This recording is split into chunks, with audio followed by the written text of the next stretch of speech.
माझ्या स्किनच्या बाबतीत मी काय काय करते असं एक मला कमेंट विचारण्यात आली होती. तर छोट्या छोट्या मिनी व्लॉग्समध्ये मिनी व्हिडिओजमध्ये मी याबद्दल माहिती शेअर करते. हाय हॅलो नमस्कार, मी शर्वरी. तुमच्या सगळ्यांचं नवीन एका व्हिडिओमध्ये खूप मनापासून स्वागत आहे.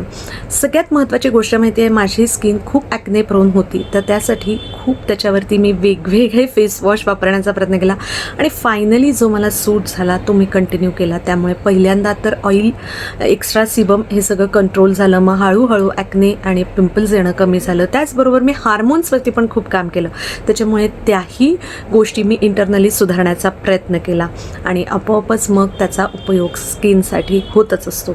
आणि रोज कुठल्याही परिस्थितीत जेल बेस असं मॉइश्चरायझर मी 2 वेळेला दिवसातून लावायला अजिबात विसरत नाही. सनस्क्रीन जे मला सूट करतं जेल बेस ते मी अगदी न चुकता 2 वेळेला लावत असते. आणि त्याचबरोबर आठवड्यातून मी काही ना काहीतरी फेस पॅक लावत असते आणि रोज प्रयत्न करते की माझ्या चेहऱ्यावर खूप मिनिमल प्रॉडक्ट्स मी वापरेन. प्रॉडक्ट्स आणि त्याचा यूज मी तुम्हाला नेक्स्ट पार्टमध्ये नक्की सांगेन. So stay tune.